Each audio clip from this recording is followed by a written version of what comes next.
बच्चों, मैं Manoj Kandpal, catalyst institute Haldwani से। आज मैं डिस्कस करने जा रहा हूं कि बायो के स्टूडेंट्स जो कि या तो टॉपर कैटेगरी में आते हैं या एवरेज कैटेगरी में आते हैं या फिर बिलो एवरेज कैटेगरी में आते हैं, उन बच्चों को आगे क्या करना चाहिए। बच्चों, पहले तो आप लोगों को अपने आप पे यकीन करना होगा। उसके बाद हमें पता है कि आप लोगों में से ही कुछ बच्चे आगे चल के डॉक्टर्स बनते हैं और बहुत अच्छी जगह पे पहुंच जाते हैं। हमें पता है आप लोगों ने कितनी मेहनत करी है, कैसा पढ़ा है। सारे एग्जाम जो कि मैं डिस्कस करने जा रहा हूं वह एनसीईआरटी बेस्ड हैं, तो आप सब कुछ जानते हैं, आप बिल्कुल एग्जाम के नजदीक हैं। तो आप लोगों को थोड़ा सा प्रयास करना है और आसानी से आप सफलता प्राप्त कर सकते हैं।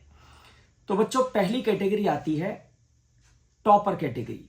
टॉपर कैटेगरी के बच्चे वो होते हैं जो 80% से अबव मार्क्स लाते हैं।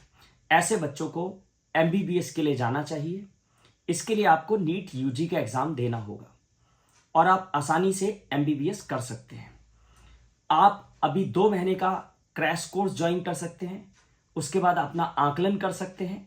आप चाहें तो 1 साल की तैयारी भी हमारे साथ कर सकते हैं और सफलता आपको जरूर मिलेगी। बच्चों, दूसरी कैटेगरी जो आती है वो एवरेज बच्चों की कैटेगरी आती है। अगर आपके मार्क्स 65% से 80% की रेंज में आते हैं तो आपको भी नीट यूजी का एग्जाम देना चाहिए। आप थोड़ी सी मेहनत करके एमबीबीएस कर सकते हैं या फिर आप इसके अलावा भी डॉक्टर बन सकते हैं। यहां पे मैं आपको बताऊंगा किस मार्क्स स्लैब में आपको कौन सा कोर्स मिलता है।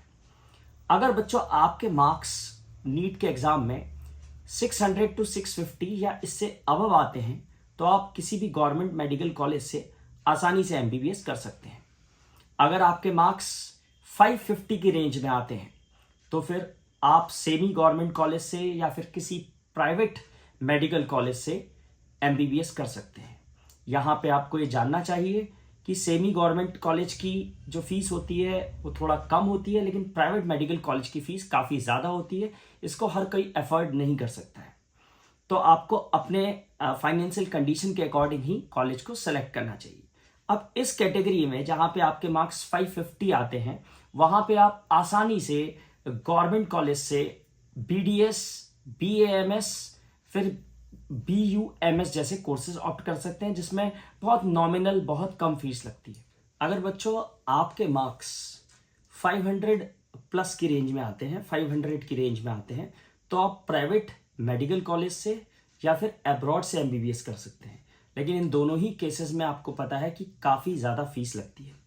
उसके अलावा आप प्राइवेट कॉलेजेस से बीडीएस, बीएएमएस, बीयूएमएस जैसे कोर्सेज कर सकते हैं। यहाँ पे थोड़ी बहुत फीस लगेगी, बहुत ज़्यादा फीस नहीं लगेगी।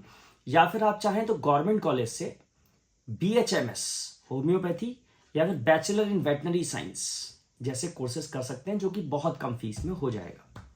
अगर बच्चों आपके मार्क्स 450 की रेंज में आते हैं तो फिर आप प्राइवेट कॉलेज से बीएएमएस, बीयूएमएस, बीएचएमएस जैसे कोर्सेस कर सकते हैं। इसके लिए आपको कुछ फीस देनी होती है जो कि बहुत ज़्यादा रेंज में नहीं होती है। और अगर आप चाहें तो इसी मार्क्स रेंज में गवर्नमेंट कॉलेज से कुछ कोर्सेज कर सकते हैं, जैसे कि आप बीएसएमएस सिद्धा, बीवाईएनएस योगा और बीएएसएलपी ऑडियोलॉजी वाले कोर्सेज पे जा सकते हैं। और हाँ बच्चों, अगर आपके मार्क्स 400 की रेंज में रहते हैं तो यहाँ पे गर्ल्स के लिए बहुत अच्छा कैरियर ऑप्शन बनता है कि गर्ल्स एमएनएस के लिए अप्लाई कर सकते हैं। और जिन गर्ल्स की इंग्लिश अच्छी होती है वो इसका इंटरव्यू पोर्शन बड़ी आसानी से क्रैक कर सकते हैं। फिर आपको थोड़ा सा मेडिकल से गुजरना होता है और आप बीएससी नर्सिंग के लिए एएफएमसी पुणे कॉलेज को ऑप्ट कर सकते हैं या आपको एएफएमसी पुणे में एडमिशन मिलता है।